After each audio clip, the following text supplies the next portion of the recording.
Good morning everyone. मैं सुजीत आपके सामने प्रस्तुत हूँ कोटा से। जैसा कि आप जानते हैं 23 और 24 को रीट की परीक्षाएं प्रस्तावित थी। 23 को पेपर संपन्न हुआ बहुत अच्छी तरीके से, और आज भी पेपर है। तो कल हमारा पेपर संपन्न हो गया है, कायदे से निपट गया। उसके बाद हम लोग चंबल घूमने आए।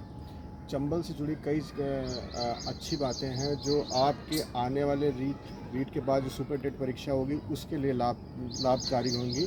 जो जानकारी मेरे पास है और जो एक्चुअल में जो मैंने देखा है वो मैं बता रहा हूँ। चंबल नदी जो है, जो मध्य प्रदेश 3 स्टेट में बहती है, जो मेरे पीछे आपको दिख रही है चंबल नदी, ये 3 स्टेट में बहती है। मध्य प्रदेश से निकलती है और राजस्थान के पूर्वी राजस्थान के कोटा से होते हुए ये उत्तर प्रदेश के इटावा के पास ये मिल जाती है जाके यमुना नदी। इसको यमुना नदी की सहायक नदी भी बोल सकते हैं, बोलते ही हैं ये। और उसके बाद चंबल यहाँ की सबसे बड़ी नदी राजस्थान की सबसे बड़ी नदी है, जो बारहमासी नदी है। इसमें हमेशा पानी पर्याप्त मात्रा में उपलब्ध रहता है। और जहाँ पर हम लोग कोटा पे खड़े हुए हैं, कोटा में जितने भी घूमने वाली पर्यटन स्थल हैं वो सब इसी चंबल नदी के किनारे स्थित हैं। जैसा कि हम लोग इसमें चंबल उद्यान पे खड़े हुए हैं। चंबल उद्यान का नाम ही चंबल नदी के कारण पड़ा हुआ है। चंबल उद्यान में चंबल के बिल्कुल किनारे बसा हुआ है और ये एक पार्क बनाया है जो नगर निगम के द्वारा विकसित किया गया है। और मेरे पीछे आप देख सकते हैं, वो देखिए चंबल ब्रिज है। चंबल ब्रिज भी काफ़ी फेमस है। इसमें हैंगिंग ब्रिज भी बोलते हैं क्योंकि ये केवल 2 पिलर्स पे ही टिका हुआ है। और आप देख सकते हो, तो ये जो कोटा में ये जो चंबल नदी है बहुत ही इम्पॉर्टेंट नदी है, क्योंकि इसमें 12 मास भरपूर जल की आपूर्ति होती है, जल की प्राप्ति होती है। उस वजह से आधे कोटा में कोटा जो है ना पूरा बिल्कुल हरा भरा सा है। और सबसे बड़ी बात बता दूँ चंबल नदी के बारे में, और ये यमुना की सबसे बड़ी सहायक नदी है। यमुना की सबसे बड़ी सहायक नदी जो इटावा के पास मिलती है जाके। और इससे एक प्रश्न ये भी बनता है कि चंबल नदी विसर्पण करने के कारण बहुत ही गार्ज का निर्माण करती है।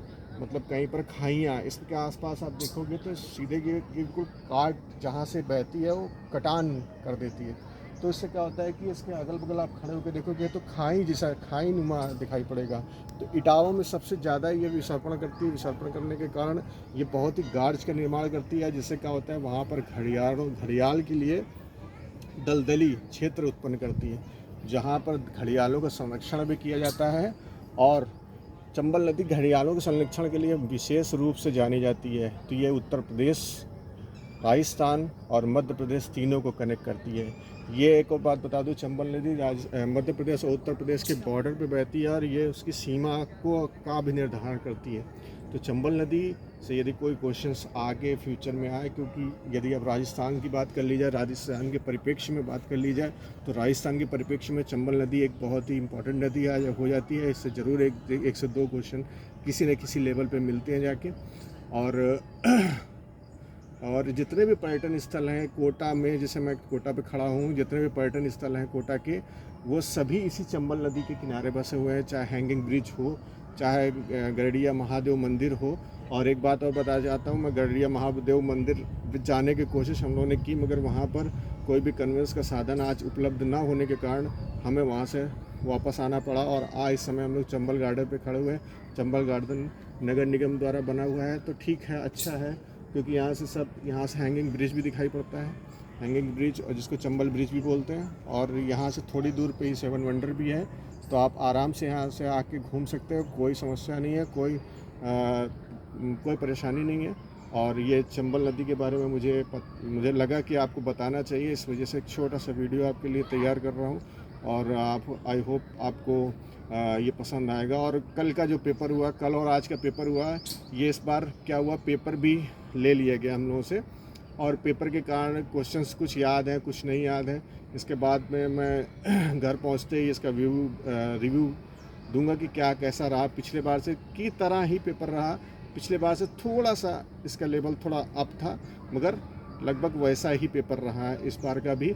और रीट में अच्छी तादाद पे लोग आए और बाहरी स्टेट के भी काफ़ी लोग आए और अच्छा रहा व्यूज़। देखिए आगे क्या होता है। अब क्वालिफाई करने के बाद शायद इसकी मेन जो परीक्षा सुपर टेट की होगी वो आपका दिसंबर के आसपास प्रस्तावित है। बस चंबल के बारे में इतनी इन्फॉर्मेशन लेके आया था। आप शायद आपके लिए ये लाभप्रद होगी और ये चंबल नदी के बारे में थोड़ी सी इन्फॉर्मेशन थी जो मैं आपको डिलीवर करना चाह रहा था। और